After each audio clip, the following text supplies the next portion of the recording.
면접에서도 일제시대는 나라가 없었기 때문에 당시 우리 국민은 일본 국적이 있다며 일제 식민 지배를 정당화하는 망언까지 서슴지 않았습니다. 새롭게 임명된 김형석 독립기념관장에 대해 이종찬 광복회장은 비판 목소리를 높였습니다. 오늘은요, 용산에 밀정이 있는 게 아니냐 이런 말까지 했는데요. 인사가 이런 식으로 가는 거는 용산 어느 곳에 이런 밀정과 같은 일제 때 밀정과 같은 존재의 그림자가 있는 것이 아닌가. 용산에? 예, 저는 그렇게 느낍니다. 그래요? 왜냐, 뉴라이트라는 것을 현대판 밀정입니다. 어떤 인식을 가지고 있는지 김 관장의 책을 이렇게 찾아봤습니다.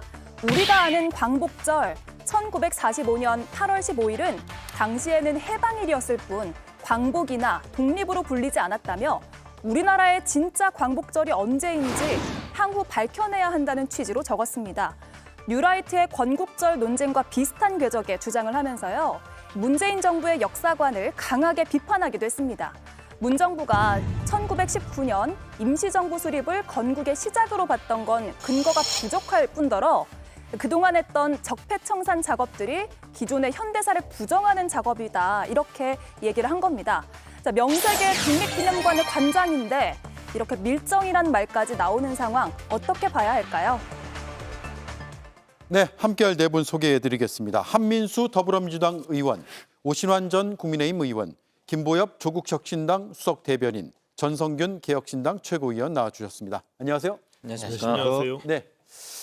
자, 신임 독립기념관장에 김형석 대한민국 역사와 미래 이사장이 임명이 됐는데 뉴라이트적 시각을 가지고 있다, 아니다. 지금 논쟁 중인 인물입니다. 그동안에 어떤 발언이 있었는지부터 한번 보겠습니다. 친일 행위자의 역사적 공과를 따지지 않고 친일 행위와 반민족 행위를 동일시하는 우를 범했다라는 저서의 표현이 있고요. 또 국부 논쟁을 끝내고 이승만과 김구를 모두 건국의 아버지로 둬야 한다. 이승만과 김구의 지지자를 아울러야 국민 통합이 가능하다라는 언론 인터뷰 내용이 있습니다. 그리고 제주 4.3 사건에 대해서 남로당의 50선거 방해 책동에서 비롯된 폭동을 희석하기 위한 것으로 해석하고 있다라는 의미의 세미나 발언도 있습니다. 한민수 의원님, 네, 뉴라이트적 시각이라고 보시는 거예요? 그렇죠. 그리고 우리가 자유민주주의 국가니까 대한민국은 표현의 자유가 있고 사상의 자유가 있습니다. 예.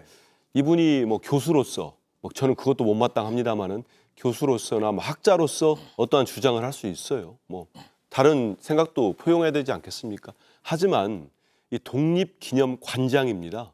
이 자리는 국가보훈부의 공공기관의 장이기도 하고 다른 공공기관도 아니고 독립기념관장에는 저런 분은 저는 매우 부적절한 인선이라고 봅니다. 그렇기 예. 때문에 지금 윤석열 대통령이 평소에 아버지라고도 부른다는 그 절친한 친구의 아버지이신 이종찬 광복회장, 이분이 보수의 원로 아니십니까?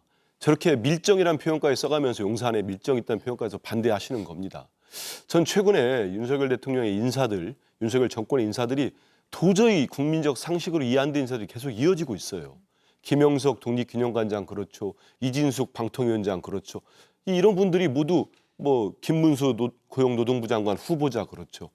보통 상식으로 볼 때는 너무 극우적 성향을 가진 분들 아니냐. 예. 반노동 성향이 있는 거 아니냐 이런 생각을 합니다. 특히 이 김형석 관장은 저 위험하게 보는 게 지금 나오는 발언도 있습니다만 우리나라의 건국을 48년으로 본다는 겁니다. 네. 그게 왜 위험하냐면 일단은 헌법을 부정하는 겁니다. 우리 헌법 전문을 다 한번 찾아보십시오. 우리는 3.1운동을 정신을 계승하고 이어져서 상해 임시정부의 법통을 계승한다고 명확하게 헌법 전문에 돼 있습니다. 예. 그런데 48년 건국이라 한다면 1910년 한일 병탄부터 48년, 45년, 48년이지 않습니까? 그 기간 동안에 모든 우리의 그 독립운동사가 없어지게 됩니다. 네. 그러면 정부가 없으니까요. 이분은 당시에 우리 국민이 없었다고 하는 거 아닙니까? 일본 국민만 있었다. 이런 식의 취지의 발언을 하고 계시거든요. 상당히 위험한 겁니다. 그러면 그걸 좋아하는 사람들은 우리 대한민국에 여전히 남아있는 친일파들, 후손들밖에 없습니다. 친일파의 잔재들밖에 없는 거예요. 왜 대한민국의 뿌리가 흔들리게 되는 겁니다. 그래서 이게 간단하게 학술적 논쟁이 아닙니다. 그래서 건국절이라는 부분도 그렇고 이런 위험한 사고방식을 가진 분이 그 다른 자리도 아닌 독립기념관의 관장으로 이걸 또 안 치는 지금 윤석열 정권, 전 도대체 무슨 생각으로 이렇게 국정을 운영하고 있는지 도저히 이해할 수가 없습니다. 네. 자, 반면에 오신환 의원님. 그런데 네. 제가 이제 쭉 그동안의 뭐 발언이나 저서의 내용, 주요 내용들을 말씀을 드렸는데 보는 시각에 따라서 해석이 조금 뭐 다를 수도 있고 그럴 것 같기도 해요. 네네. 오신환 의원은 어떻게 보세요? 일단은 보훈부도 그렇고 김영석 교수 본인도 저 뉴라이트 사학자라고 본인은 주장하고 있지 안 하고 않아요? 있죠. 예, 예. 특히 이제 지난 2022년도에 이분께서 끝나야 할 역사 전쟁이라는 저서를 남겼는데요. 이제 그 책에서 보면 우리가 이제 건국과 관련해서 앞서 우리 한 의원님 말씀하신 대로 그것이 끊임없는 학자들 간의 논쟁이 있기 때문에 국민 통합적 시각으로 보면 우리가 임시정부 3.1절 이후에 여러 가지 그 건국 논쟁에 대해서 그 운동으로 시작된 대한민국에 대한 건국 사업이 48년도 정부 수립으로 결국에는 완성이 되었다라는 새로운 패러다임에 대한 시각을 제시합니다. 그렇기 때문에 이분은 뭐 일부 어찌 보면은 그 뉴라이트 사관에서 비춰지는 소위 그 식민지 근대화론, 식민지를 통해서 우리 대한민국이 근대화를 좀 앞당겼다라고 하는 그런 거에 전혀 동의하고 있지는 않아요. 그렇기 예. 때문에 보는 시각에 따라서 좀 다를 수는 있지만 다만 이제 저런 논란이 되는 것이 사실 독립기념관장이라고 하는 그 역사적 의미, 이게 82년도에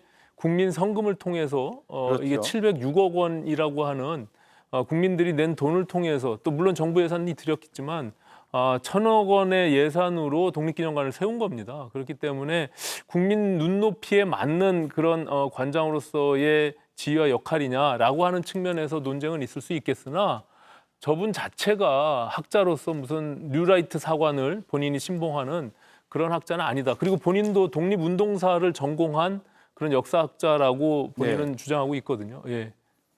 그렇군요. 자, 광복회에서 이제 뉴라이트적 시각을 가진 인사라고 계속해서 문제 제기를 하고 있고 오늘 오전 라디오 인터뷰에서 이종찬 광복회장이 밀정이라는 표현을 여러 차례 썼어요. 앞서 들어봤는데 다시 한번 다른 부분에서의 표현을 들어보겠습니다.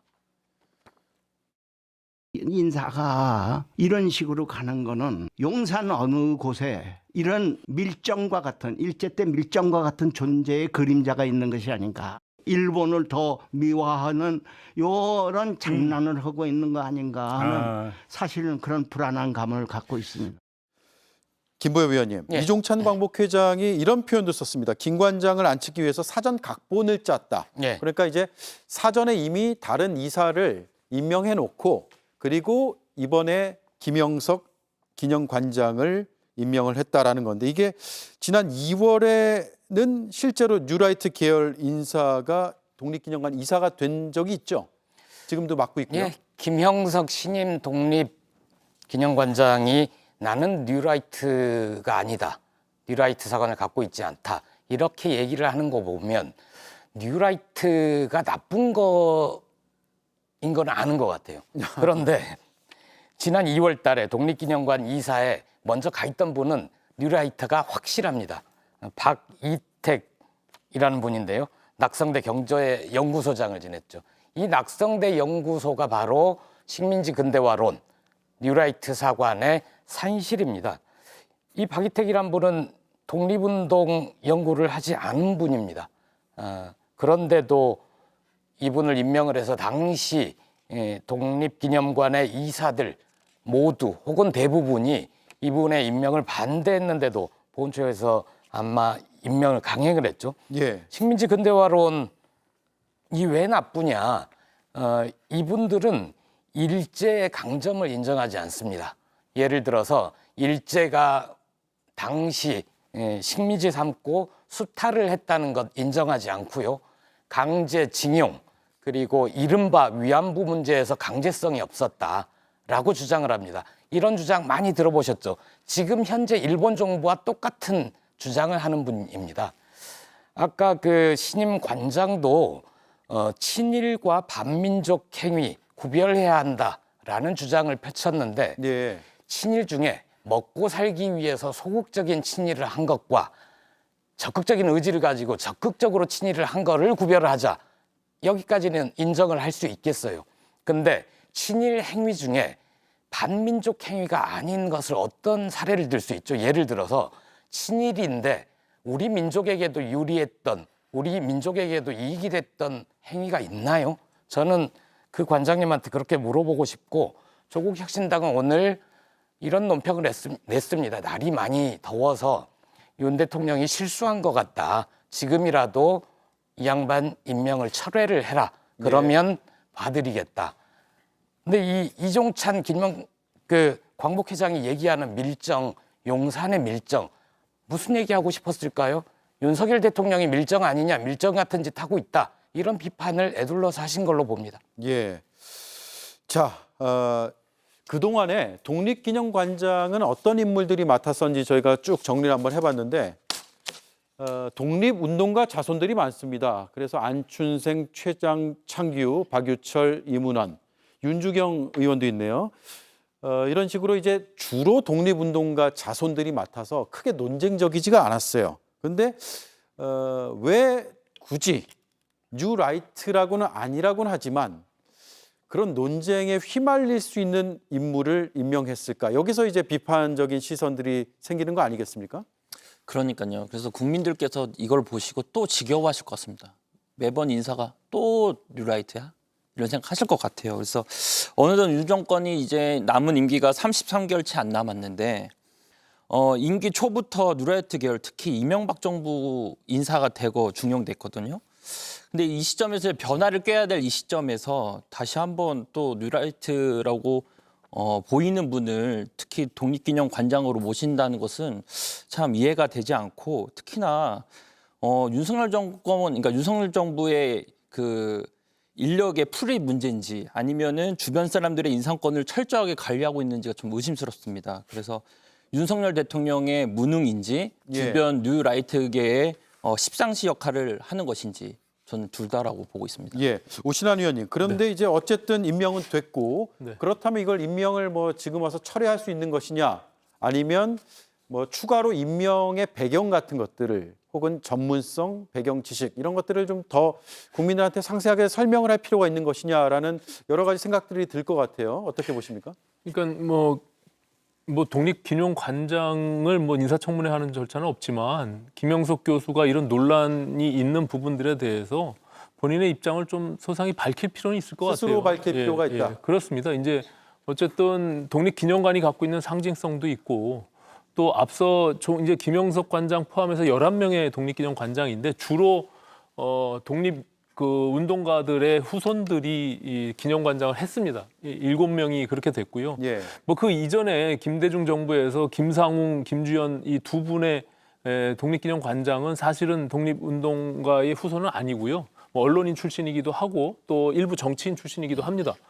그런 부분들은 있지만 이게 어쨌든 국민들의 정서나 눈높이에 맞는 사람이냐라는 부분들에 대해서 본인이 그동안 가졌던 생각들을 한번 언론을 통해서 이렇게 인터뷰 형식으로라도 좀 다시 밝히는 것이 좀 낫지 않을까. 그리고 이분이 꽤 오랜 기간 이렇게 컬럼을 써왔습니다. 그리고 본인의 블로그에도 이런 내용들이 좀 자세히 컬럼 형식으로 올라져 있기 때문에 그런 것들을 쭉 저도 한번 좀 살펴봤거든요. 근데 본인이 이제 독립운동사에 대한 학자로서 일부 조금 다른 관점을 갖고 있는 측면들은 있지만 앞서 말씀드린 대로 소위 뉴라이트 사관이라고 하는 굉장히 어떻게 보면 잘못된 시각들에 대한 것들은 본인이 분명히 경계하고 있기 때문에, 그리고 앞서 말씀드린 대로 이승만과 김구에 대한 역할, 그 지지 세력들이 하나의 통합으로 우리가 국민 통합적 의미에서 가기 위해서는 공과를 좀 따져야 된다. 뭐 그런 의미예요. 그거는 누구나 동의할 수 있는 부분이거든요. 또 특히 이제 그 이승만 대통령이 갖고 있었던 뒤 후반부의 어떤 독재에 대한 부분들도 비판적 시각으로 본인이 글을 컬럼을 쓰고 있고요. 그렇기 때문에 그렇게 아주 뭐 이게 문제가 있는 어떤 역사 인식을 갖고 있는 사람이다라고 보기에는 좀 무리가 있다 저는 이렇게 보여집니다. 네, 본인이 어쨌든 입장을 좀 내주면은 좋을 것 같고 인터뷰 형식이라면 제가 한번 해봤으면 좋겠다는 생각도 순간 네. 했습니다. 자, 이런 가운데 그 일본과 관련된 이슈가 다시 한번 불거졌는데 유네스코 세계문화유산에 등재된 일본의 사도광산에 대해서 우리 정부가 일본과의 협상 과정에서 강제 표기를 요구했으나 일본이 수용하지 않았음이 어느 정도 드러났고 한겨레 신문의 오늘 오전 보도죠. 자, 김보여 위원님. 예, 그러면 협상의 실패라고 봐야 됩니까? 저는 협상의 실패로 보지 않습니다. 협상할 의지 자체가 아예 없었다고 봅니다. 의지가 왜냐하면 아예 없었다. 예, 협상을 하려면 사도광산을 세계유산에 등재하는데 우리가 찬성할 것인가 반대할 것인가 입장을 정하지 않고 협상 결과에 따라서 강제성 표현을 일본이 수용하지 않으면 그렇다면 우리는 반대한다. 이게 협상입니다. 예. 그런데 이미 그런 협상에 들어가기 전부터 대한민국 정부는 일본 사도광산의 유산 등재에 반대하지 않는다라는 입장을 정한 거죠. 입장을 미리 정해버리니까 협상력도 떨어지는 겁니다. 협상이 아니라 이번에는 사정을 한 거죠. 일본 쪽에 우리가 찬성을 할 테니 제발 강제성이란 표현 좀 어디에 넣어주세요. 예. 그러다가 거절당한 겁니다. 그게 무슨 협상입니까? 그래놓고 외교부가 거짓말을 했죠. 이번에는 그런 협상 자체가 없었고 2015년에 이미 협상했던 거다라는 식으로 거짓말을 했다가 이재정 의원이 외교부에 질의를 하니까 외교부가 이번에는 자기들 문서를 통해서 일본의 협상에서 강제성을 넣어달라 요구는 했는데 예. 일본이 들어주지 않은 거다. 이렇게 다시 말을 바꾸고 있는 거죠. 예. 이거는 국정조사나 외통위에서 엄정하게 따져 물어야 될 겁니다. 네. 한민수 의원님, 지금 우원식 국회의장이 그래서 그동안 정부가 어떻게 이걸 외교적으로 협상을 했는지에 대한 과정과 내용을 모두 공개하라 이렇게 요구를 했잖아요. 네. 국회의장의 요구는 정당하다고 보세요? 저는 우원식 의장께서 정말 참다 더 이상은 이 정부의 대일 굴욕적인 요구를 참을 수 없다고 봤다고 봅니다. 개인적으로도 우원식 국회의장 같은 경우는 홍범도 장군 기념사업회 회장을 맡고 계십니다. 예. 그리고 외교부가 김한 선생이라고 독립투사입니다. 독립유공자 집안 자손인 거예요. 아마 느끼는 게 다를 겁니다. 저는 이 흐름 자체가 이 사도광산 유네스코 등재 문제도 그렇고 앞서가지고 다뤘던 독립기념관장 문제도 그렇고 이 출발 자체는 많은 국민들이 이제는 의심을 넘어서서 확신의 단계로 가고 있는 것 같아요. 왜냐하면 이 정부 들어서 가지고 일본하고 관계 개선을 하겠다면서 무엇을 양보했습니까? 다 기억해요, 우리 국민들이. 우리 강제징용 문제에 대해서 일방적인 제3자 변제라는 지금 일본이 뭔 입장을 달라졌습니까? 대통령실에서는 우리가 물컵에 반잔을 채우면 반을 채우면 일본이 채울 거라고 했는데 사실 채웠습니까? 제가 볼 때는 이 잔을 엎어버렸어요, 일본 측에서. 일본은 여전히 독도는 자기 땅이라고 영유권을 주장하고 있고 일본군 위안부 문제를 비롯해가지고 모든 역사적 사실을 왜곡하고 있습니다. 일본이 뭐가 달라졌습니까? 우리 윤석열 정부만 일본에 대해서 모든 걸 내주고 있습니다. 이 사도광산 유네스코 등재 문제도 똑같은 거 아니겠습니까? 앞서서 김보엽 대변인 얘기했듯이 무슨 협상이 있었습니까? 강제성을 뭘 주장했는지를 모르겠어요. 이런 부분들이 내 국내적으로는 독립기념관장까지도 저런 분을 또 임명하고 일본과의 협상에서는 뭐 정말 굴욕적이고 국민들로부터 어떤 비판을 받아도 도저히 항변이 불가능할 정도의 일본의 저자세로 일관하고 있습니다. 이런 부분들이 전 정말 모르겠습니다. 4.19 총선을 통해서 국민들이 대통령께 대해서 국정의 기조를 바꾸려고 했는데 제가 볼 때는 더 악화되고 있는 것 같아요. 예. 뒷감당을 할 수 있을까 이런 생각이 듭니다. 네. 오신환 의원님. 예. 그 국회의장이 보통 이런 요구를 안 하는데 그래서 이건 야당에서 주로 이런 뭐 요청 요구를 정부를 상대로 할 수는 있어도 좀 드문 일이 벌어졌어요. 그래서 정치적인 중립성을 조금 넘어선 거 아니냐 이런 논란도 벌어질 수 있는 상황인 것 같아요. 아니 뭐 국회의장으로서 할수 있나요? 예, 충분히 뭐 그런 요구를 할 수 있겠죠. 그리고 우원식 의장이 그동안 가져왔던 관심에 대한 부분들이 쭉 그 연장선상에 있거든요. 뭐 제가 알기로는 한일의원 연맹도 굉장히 열심히 활동을 하셨고 예. 미래에 대한 한일 관계에 대한 것들도 관심이 있으시지만 또 지금 갖고 있는 지금 이런 역사 인식에 대한 부분들 본인이 독립 유공자의 후손이라는 어떤 자부심 뭐 이런 것들이 다 복합적으로 있기 때문에 저것이 어떤 이유로 인해서 외교부가 저렇게 동의를 해줬는지에 대한 부분들은 누구나 가질 수 있는 궁금증 아니겠습니까? 그래서 입법부의 수장으로서 뭐 저런 것들을 요구할 수 있다고 보여지고요. 향후에 국회에서 저는 외통이나 국감에 분명히 저 문제가 이제 다시 문제가 될 텐데요. 예.